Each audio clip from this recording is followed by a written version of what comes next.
Assalamualaikum warahmatullahi wabarakatuh. Nama saya Wan Muhammad Hakim bin Ahmad. Nombor metrik saya 10 DMT 20F1007. Assalamualaikum, saya Muhammad Irfan bin Yusuf. Nombor metrik saya 10 DMT 20F1013. Assalamualaikum warahmatullahi taala wabarakatuh. Nama saya Muhammad Yasin bin Ibrahim. Saya dari DNT 5A. Nombor metrik 10 DMT 20F1001. Selamat sejahtera, nama saya Binod Rajan, anak lelaki Tiaga Rajan. Nombor metrik saya 10 DNT 20F1012. Hadirnya kami di sini untuk mengulas tentang kepentingan memelihara alam kepada masyarakat dalam menangani keputusan biodiversiti ekoran penerokaan hutan. Biodiversiti merupakan sistem sokongan hidupan antara satu sama lain. Ia merangkumi semua hidupan termasuk tumbuh-tumbuhan, haiwan iaitu invertebrata dan vertebrata, bakteria, kulat dan serangga. Kepelbagaian biologi atau biodiversiti didefinisikan sebagai keanekaan antara organisma hidup dari pelbagai sumber dari daratan maupun samudera dan lain-lain yang melangkau ekosistem akuatik dan sebahagian daripada ekosistem yang kompleks termasuk di dalam kelompok spesies dan antara spesies dan ekosistemnya. Dianggarkan jumlah bilangan spesies yang hidup di muka bumi ini melebihi 100 juta. Bagi memelihara keaslian hutan dan biodiversiti semula jadi Malaysia, kerajaan bakal memperuntuk 48 juta ringgit dengan 10 juta ringgit akan dikhusus kepada sektor swasta melalui geran padanan. Usaha itu termasuk menyokong inisiatif Central Forest Pine dan Heart of Borneo selain memelihara hutan terosot. Selain itu, dianggarkan terdapat kurang 200 ekor harimau Melaya dan 11,000 orang utan yang menghuni hutan negara. Bagi menyokong usaha melindungi haiwan terancam itu, kerajaan menyediakan 15 juta ringgit kepada Malaysian Conservation Alliance for Tigers (MyCat), Pusat Orang Utan Sepilok dan NGO lain. Sejumlah 20 juta ringgit juga disediakan untuk melantik ranger dari kalangan askar yang telah bersara dan masyarakat orang asli setempat bagi melindungi flora dan fauna dengan lebih baik.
Masalah kehilangan biodiversiti sangat serius di persekitaran Semula Jadi. Ia dihasilkan semakin banyak secara pesat. Dianggarkan bahawa sekitar 36% dari semua spesies berada dalam keadaan bahaya. Faktor yang pertama adalah kegiatan manusia yang mengubah dan menghapuskan tempat kediaman mereka. Banyak aktiviti manusia merosakkan biodiversiti. Akibatnya, banyak spesies yang belum lagi dikenal pasti telah pupus. Ada antara spesies ini telah disenaraikan dalam kategori spesies terancam. Jika tidak ditekani dari awal, biodiversiti yang ada sekarang akan terjejas teruk dan mungkin hilang buat selama-lamanya. Kemudian, faktor yang kedua adalah pengeksploitasian hutan tropika. Contohnya, kemunculan pelancong berasaskan alam semula jadi atau ekopelancongan mendatangkan hasil kepada negara membangun. Namun, jika tidak dilaksanakan secara teratur, boleh menyebabkan kerosakan biodiversiti, kemusnahan habitat akibat penukaran tanah untuk pertanian, pelombongan, penempatan, pembinaan dan sebagainya untuk tujuan pembangunan, juga bakal memusnahkan kekayaan biodiversiti dunia. Baik, untuk faktor yang ketiga ialah perubahan iklim dan bencana alam seperti tanah runtuh, banjir, kemarau, tsunami pada 2004 dan sebagainya menyebabkan kemusnahan kepada kepelbagaian biologi daratan dan akuatik dunia. Kecairan glasier menyebabkan banyak kawasan rendah ditenggelami air dan banjir lebih kerap berlaku. Untuk faktor gaya 4, penggunaan sumber biologi secara tidak lestari dan berlebihan, aktiviti pembalakan dan pemburuan yang tidak terkawal menjadi satu agenda kepada kepupusan kepelbagaian biologi. Tangkapan ikan dengan teknologi canggih menyebabkan bekalan ikan pupus.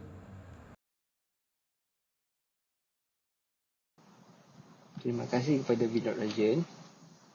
Saya akan meneruskan pembentangan ini dengan kesan-kesan kepupusan biodiversiti. Kepupusan diversiti meninggalkan impak kepada manusia kerana manusia dan sumber biodiversiti saling bergantung antara satu sama lain. Kesan yang pertama, kepupusan spesies ini menyebabkan kesan terhadap ekosistem. Ini menyebabkan terutamanya oleh kerosakan keseimbangan ekologi. Spesies yang berlainan merupakan kaitan tertentu dalam rantai makanan yang berfungsi secara seimbang. Sekiranya keseimbangan itu rosak, kerana spesies yang hilang, spesies yang lain juga akan turut terjejas. Kesan yang kedua ialah sumber bahan mentah yang berpotensi untuk pelbagai tujuan dan nilai yang tinggi akan turut terjejas. Aktiviti manusia mengubah ekosistem akan menyebabkan hilangnya diversiti genetik sesuatu spesies sekaligus menyebabkan kepupusan. Kepelbagaian diversiti juga akan berkurang akibat daripada kehilangan tanggungan genetik yang sedia ada. Selain itu, kepupusan biodiversiti turut menyebabkan perubahan iklim. Penyingkiran pokok daripada proses penebangan hutan akan mengurangkan transpirasi. Kekerapan hujan dan kadar penggunaan karbon dioksida dalam atmosfera semasa fotosintesis. Hal ini akan menyebabkan paras karbon dioksida dalam atmosfera meningkat dan kemudiannya menyebabkan berlakunya kesan rumah hijau dan pemanasan global. Paras air laut pula akan meningkat selaras dengan peningkatan suhu bumi dan kemudiannya mengubah landscape bumi. Akhir sekali ialah sumber makanan juga akan berkurang apabila sesuatu spesies pupus dalam rantaian ekosistem. Apabila sesuatu spesies pupus, spesies lain juga akan turut diancam kepupusan. Akibat keseluruhan ekosistem terjejas.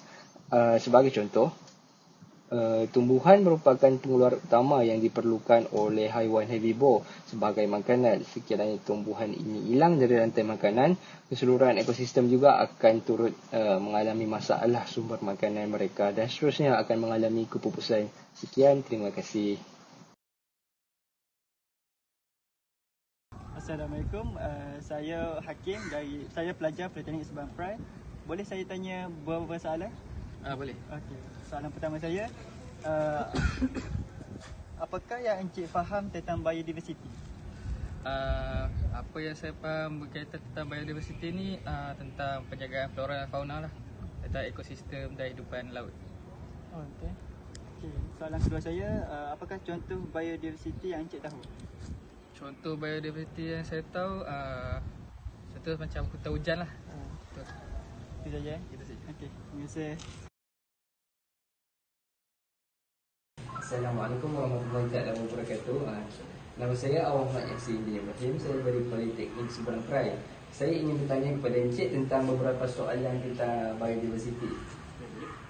Apakah kepentingan memelihara biodiversiti di Malaysia?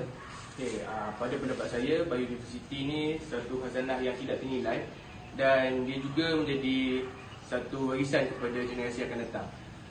So secara tak langsung, biodiversiti ni penting untuk sebuah negara untuk terus maju ke hadapan. Terima kasih, Cik. Assalamualaikum, nama saya Hakim. Saya pelajar Politeknik Seberang Perai. Boleh saya tanya satu soalan? Waalaikumsalam, boleh. Okey. Soalan saya, apakah cadangan Encik untuk mengatasi masalah kehilangan biodiversiti ini? Bagi pendapat saya, pihak keselamatan perlulah mengetatkan kawalan. Selain itu, pihak kerajaan perlulah menguatkuasakan lebih ketat undang-undang. Ada lagi? Saya tu ikut. Okey, terima kasih. Kesimpulannya, hasil temu bual kami mendapati memelihara biodiversiti amat penting untuk menjaga kelestarian alam ini serta untuk generasi akan datang. Di samping itu, kita semua sebagai khalifah di muka bumi ini haruslah menjalankan syariat yang diamanahkan oleh Allah untuk menjaga bumi tercinta ini. Itu saja hasil kajian kami. Terima kasih.